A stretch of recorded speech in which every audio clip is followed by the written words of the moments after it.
It's going great. How you doing? Doing well, man. It's been a long road for you to get to this moment.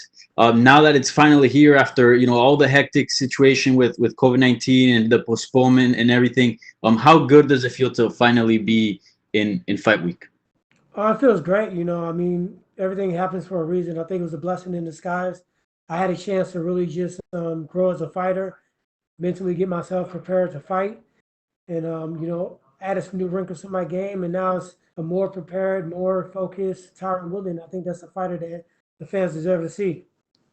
Yeah, it's interesting times in your division right now. It seems the title picture is not all that clear. We thought that Usman was going to face Masvidal, but it seems that's not really working out at the moment.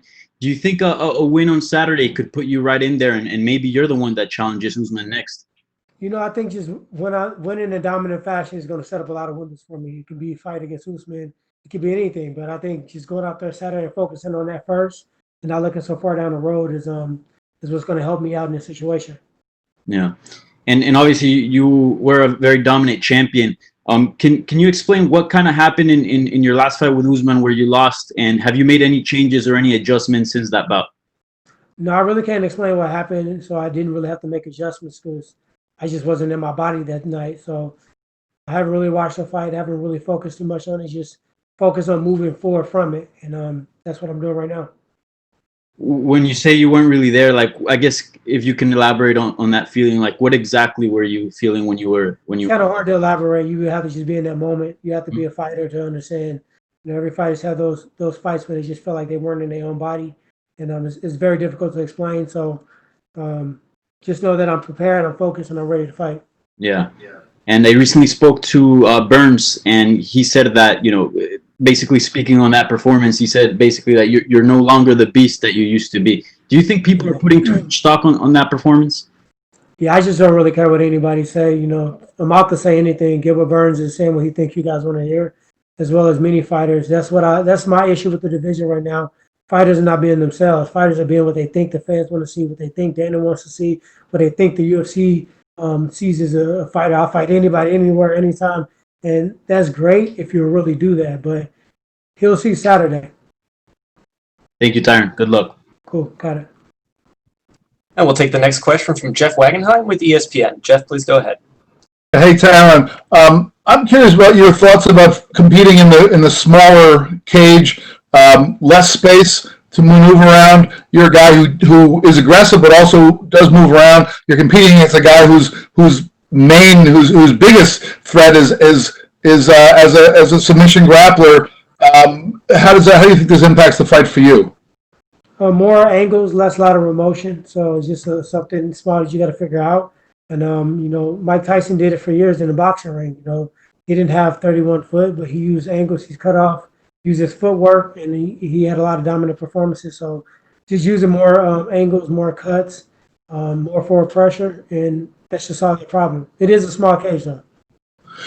Have you competed in the smaller one before, or have you always been in the 30-foot cage? I mean, I've been fighting since 2005. They didn't even have, a chair to walk up in there. You walked floor level cages back in the day. So yeah, we did pretty much everything.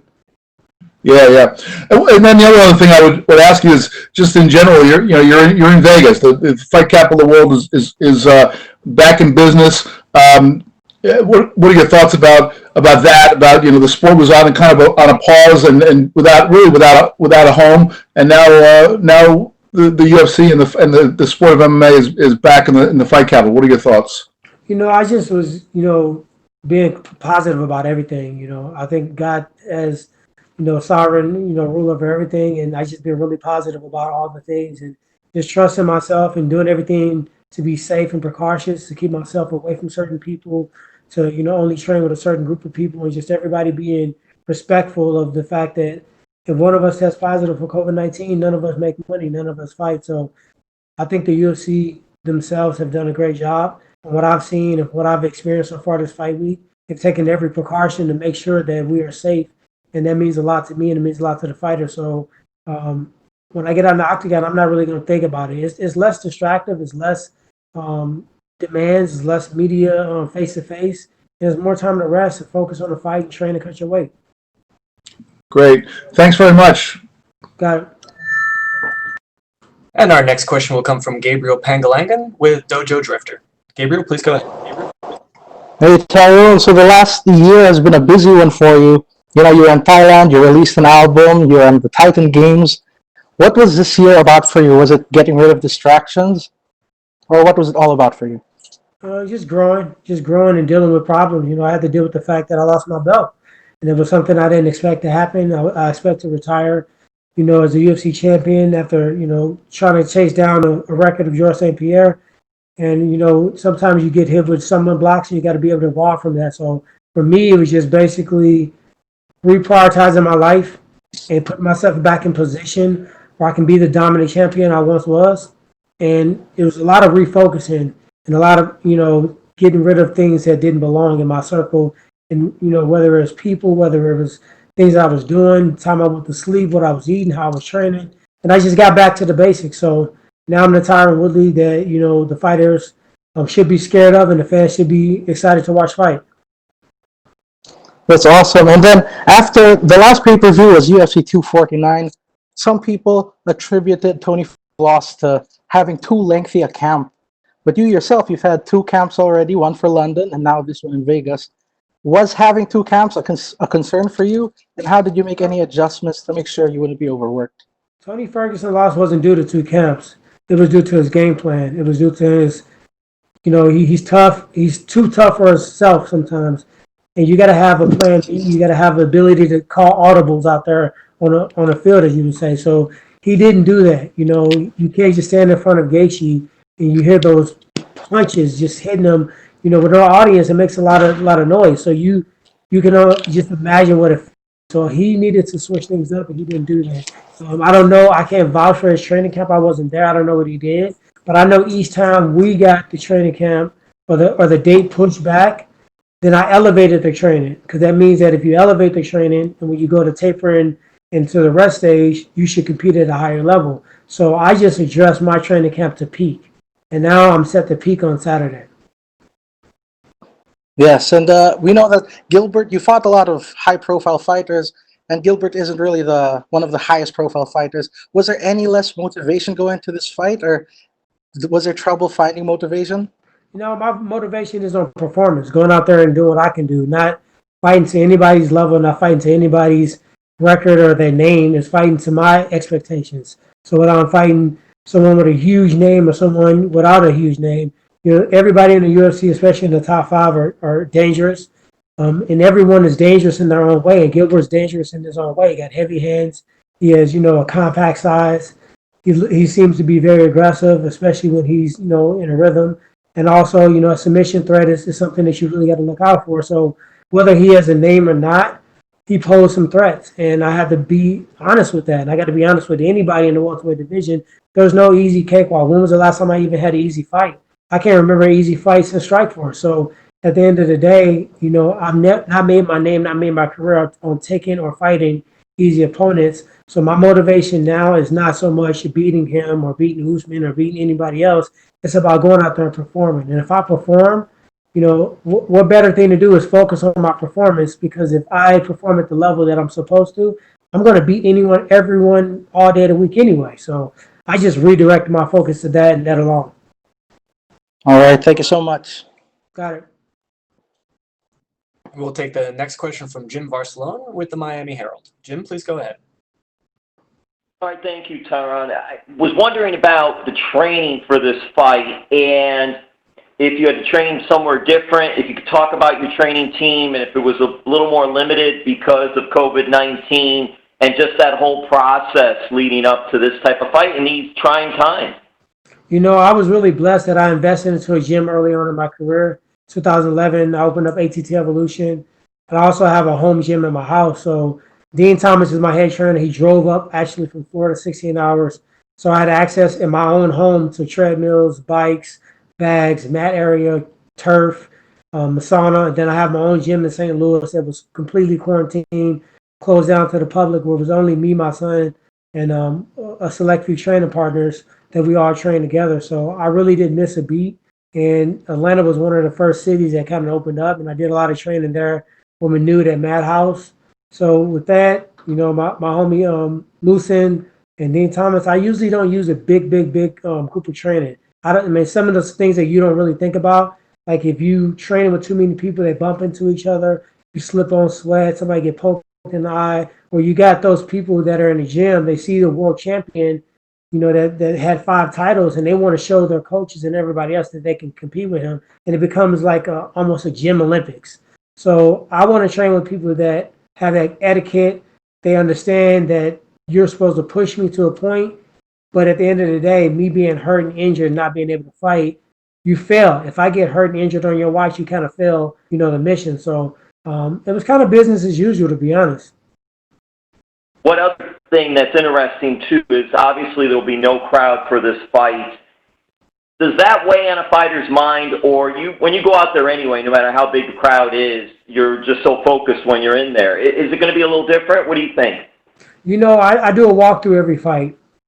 I go in the octagon that Saturday morning, and I go there and I imagine the ring is, it's chaotic. There's so many people there yelling and screaming and booing and cheering and throwing tomatoes and, saying the worst stuff possible. Then I put myself in worst case scenario. Somebody got my back when I'm fatigued. Somebody got me in a submission. Somebody's got me in a mount.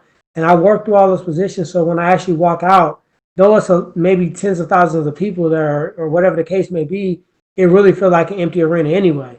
And I think I thrive in those moments. I thrive. I'm actually better at sparring in the gym than I am, in the octagon, to be honest. So when you make that atmosphere turn into the gym and turn into practice, and you take a little bit of pressure, I think I'm going to actually compete a little bit better. And Tyron, I'll end it with this part of it. It was interesting. I read about Titan Games. What can you tell us about that? I know obviously the focus is on this big UFC fight in Vegas on Saturday, but what can you tell us about that and being associated working with The Rock? It was a great opportunity, man. That course was no joke. Like, I don't know if you guys caught the first episode, but it's not anything to play with. It wasn't like we did a whole bunch of cuts and takes. They said go, you went, and it was exhaustive. So for me, I kind of treated it as strength conditioning because I was technically in camp for Leon Edwards, and I didn't want to make sure I didn't injure myself. But at the end of the day, you're competitive, you want to win. So I just found a happy medium to go out there and explode and do what I needed to do. And I just treated it, hey, that was my strength and conditioning today because it was that taxing on my body. And obviously working with The Rock, one of the highest paid, if not the highest paid actor right now in the game, a lot of charisma, a lot of knowledge. And he wasn't, shy about sharing some of that knowledge with us on set. So it was definitely an amazing opportunity. And I look forward to work with The Rock some more in the future. Yeah, were you a Rock fan when he was in his pro wrestling with WWE? Yeah, I was. All right, thank you so much. And hey, avoid those tomatoes. Okay, thank you, my man.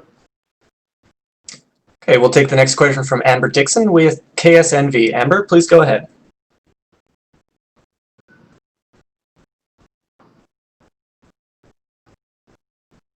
Amber, you have been unmuted if you have a question.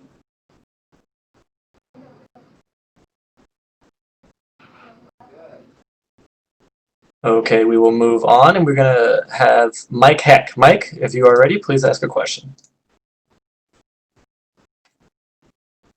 I'd spoken to Abe Kawa back in December, and he had a lot to say in that conversation, but one thing that really stood out was his thoughts on how you had been approaching the fight game at that time. He said he legitimately felt bad for the next person you'd be fighting because of what your mindset had become.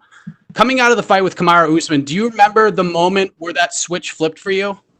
I mean, the switch didn't switch instantly. It took months. I went into a state of depression for a while. I really wasn't talking to a lot of people. I was eating terrible. I wasn't training. And I really just did not expect. I felt like all my competition that I had before Kamaru, I felt like that was the stiffest competition. I felt like all the great welterweights I beat before then were going to be my toughest competition. I didn't take anyone lightly, and I didn't think it was going to be on cruise control at that point. But I felt like I had that 5-round mapped out so well. I felt like my strategy, my game plan, my studying, my coaches, my team, I felt like I had everything in position to win. So I really had to deal with that. And it took longer than any other fight in my career. And I got to the point where, I felt like I faced it head on. I felt like I'm a better person. I'm a better fighter. I'm a better human being because of it. And I feel like it was necessary for my journey. Sometimes you see guys and they just go from the bottom to the top and they spurt all the way through and They got everybody helping them out with whether it's media push or social media, and they just got all the things given. And it's the people that have to bounce back and have to face adversity and have to really show the fans what they're made of, that they're not going to just crawl up in a ball. And, I'm coming out swinging, and I've always came out swinging in defeat. But this time it's a little bit different because I plan on making this a complete lifestyle change, the way that I'm taking the fight game, and really my focus is really set back to that amateur Tyron Woodley that was trying to turn professional, that wanted to fight in the UFC, that wanted to be a champion, that wanted to reign, that wanted to be the greatest. And now I'm out for everything right now. So you sort of alluded to it that, some people are going to take what you just said as like, oh, he's going to turn back the clock to the guy that was surging towards the title, the guy who knocked out Robbie Lawler to become a champion. Is that, I guess, a fair comparison, or is this a completely different focus that you have these days? At that point, it's different motivations. I never had the motivation just to make it to the UFC. So that set me apart from the beginning. Some fighters, and you can't knock them because it is a high, something very, what's a good way to say it? It's something you should be proud of. If you're in the UFC, there's very few people that make it in the UFC. You're one of 600 people out of the entire world that's in the UFC. So you should be proud of that. But that wasn't enough for me. And being a champion wasn't enough for me. And they got to the point where I wanted to be the greatest welterweight of all time. And now I want to change it to where no matter who they put in front of me, no matter what the situation is, and my performance is so dominant that I don't have to talk, I don't have to beg, I don't have to ask, but the respect due is going to be given automatically because you're going to not be able to deny me. So it's similar to that person that fought Robbie Lawler, but once I got to that belt, once I started reigning, it became kind of strategy, but now it's just going to be performance alone, performance alone, performance alone.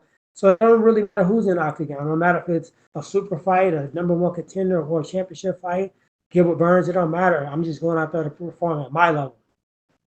Gilbert's had a lot to say about the road to getting this fight booked, that you didn't think he was a big enough name. You turned it down 3 different times. He's lost respect for you, and that you really didn't have a choice but to take this fight. At this point in your career, do you even pay attention to what people are saying about you? Do you need any extra locker room material at all? No, I don't. And I don't pay attention to it because, one, I'm out to say anything. Two, at the point they're doing what they have to do. I didn't ask to fight Gilbert. I asked to fight Leon. I didn't ask to fight Kobe.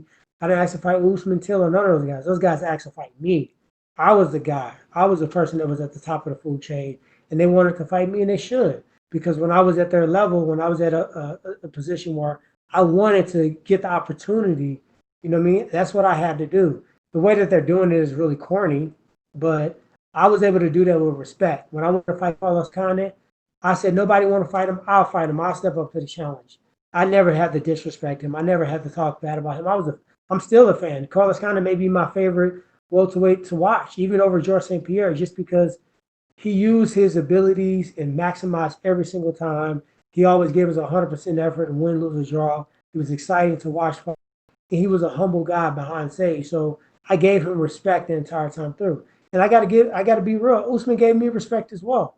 I really don't have an issue with him. But some of these other guys are just, you're doing too much. You're not even yourself. It doesn't even resonate well with the fans. And that's the reason why you don't have the following you should have. That's the reason why you haven't gotten the fights in the past.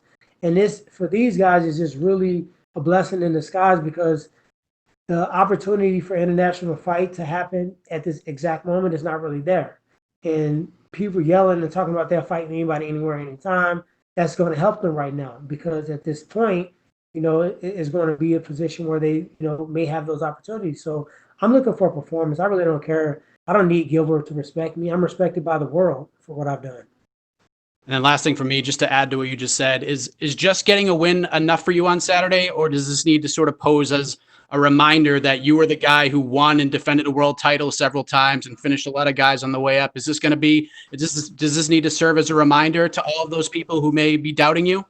I mean, for the rest of my career, just winning is never going to be enough anymore. I made that commitment to myself. I made that commitment to my coaching, to my family, that if I'm out there, you're going to get maximum effort, you're going to get maximum performance, and I'm going to go out there and I'm going to send messages every single time I fight. It's not just because it's Gilbert. It's not because I lost my last fight. It's not because I won a title shot. It's because I'm capable of it. And if you're capable of it and you don't do it, then what are you out there for? So I'm going out there every single fight for the rest of my career, and I'm going to let everybody know that I'm the best.